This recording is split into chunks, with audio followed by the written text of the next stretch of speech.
yenzo mukuba ADF abakubya bane Kasese twasa abana nsanvu bademulangirira ebitaliyo naye yenzo mukuba tujju atenge na kusomweza abiri mulumu tebalinya mu kibuga tugenda bakuba bomu kuba tuteze mu bitundu bingi feba muntu aba ADF faba kuba parliamentary avenue bomu yakuba omwajiraba mumugira muzanya government ya Museveni okuwereza abajasi bayo Kongo netulugunya abantu baffe tuli bayekera ba Kongo faba ino kusayirawo Kongo kicherino okuba.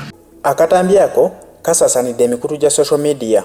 Obwedda katambulanga naye buli muntu yeebuuza lwaki gavumenti tevaayo netandikira ku musajja oyo nemukwata n'abitebya. Nkugamba omusajja oyo tayinza kuba musiru ne bw'oba gwe weebuuzeemu nti nga ddala wabadde mu kikolwa eky'obutemu notta abantu atali omu abatali 10 nomala gavaayo bw'otyo ne weewaana bw'otyo nga feesi yo gitadde mu kamera. Nkukakasa bukakasa nti abantu abo abantu bw'ekika bwe kityo baba batume babakozesa ebintu ne bamugamba genda oyogere bw'oti ne bw'oti diiru gyena ggwera tugenda kukuwa ensimbi bweziti ne bweziti.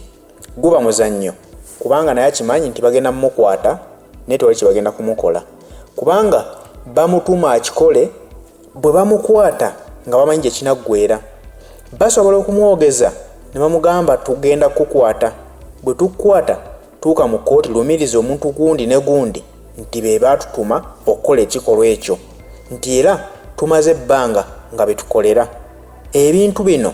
Tasobola kuvaayo nga muntu musiru n'akola kintu kifaanaganako bwe kityo ne bw'oba wakoze ekikolwa eky'obutujju. Bameka bwe tuze tulaba nga bakola obutujju ku nsi ez'enjawulo bamala gavaayo batyo mu kamera ne beewaana. Oyo ye akikola ng'amanyi gye gunaggwera akola ekintu ekyo era mujja kubiwulira nti gavumenti emukutte. Gavumenti mu kumukwata atwaliddwa mu kooti. Mu kutwalibwa mu kooti tekikwewuunyisanga ng'avuddeyo n'amentioninga amannya ga bannayuganda n'agamba mwami gundi ye yatutuma era gwe tukolera.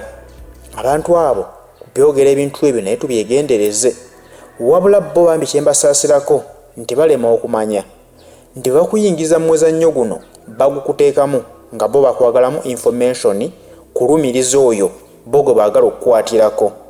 Okugeza tuze tulabako abasiraamu be bazze bakwatiranga misango bambi gye batamanyi nako ne babasibako ebintuntu ne bakugamba gundi ateekwa okuba muyekera wa ADF.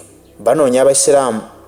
Twalabyeko Sheikh Kamoga bamukutte olw'okusomesa eddiini ng'asomesa abaana b'eggwanga obuyisiraamu.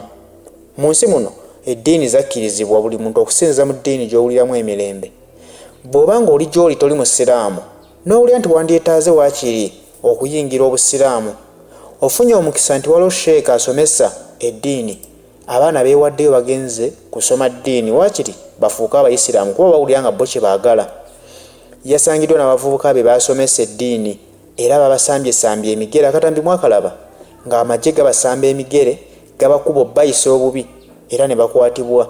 Ne Sheikh Kamugeera abasomesa yakwatibwa essaawa eno akyali mu kkomera.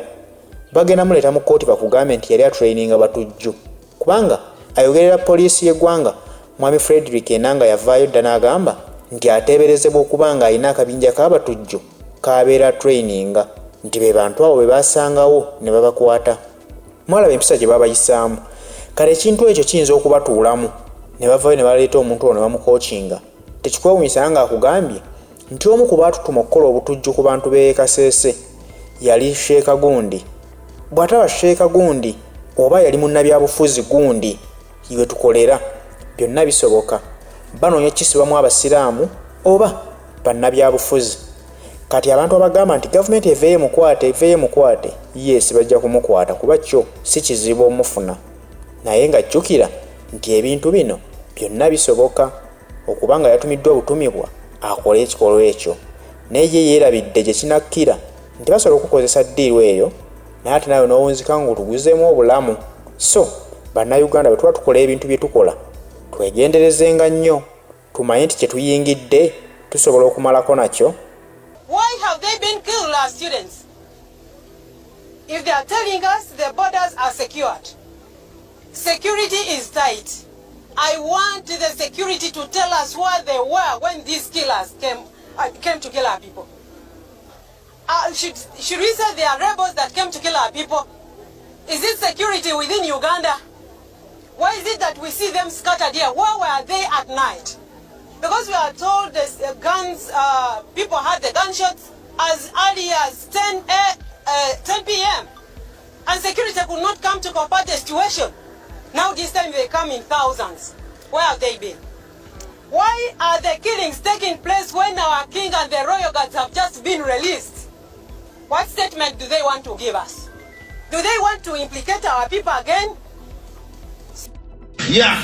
Yenzo mukuba ADF abakubya bane Kasese twasa abana nsanvu bademulangirira ebitaliyo na yenzo mukuba tujju atenge nakusomweza 20 tebalinya mu kibuga tugenda bakuba bomu kuba tuteze mu bitundu bingi mfe omuntu aba ADF faba parliamentary avenue bomu yakuba omwajiraba mumugira muzanya government ya Museveni okuwereza abajasi bayo Kongo netulugunya abantu baffe tuli bayekera ba Kongo faba lino okusayirawo Kongo kicheri n'okuba tugenda bakuba bombo atenga buli kivulo ekirategekebwe Kongo Uganda tugenda kujja tuba tulugunye fere tuzanya tuliba ADF tujja basalamu abakyala tujja basalamu obusoro abasajja tujja basala obusajja bwabwe tujja basala ng'enkoko fere tuzanya we are chaff we are soldiers we are army fere training akutta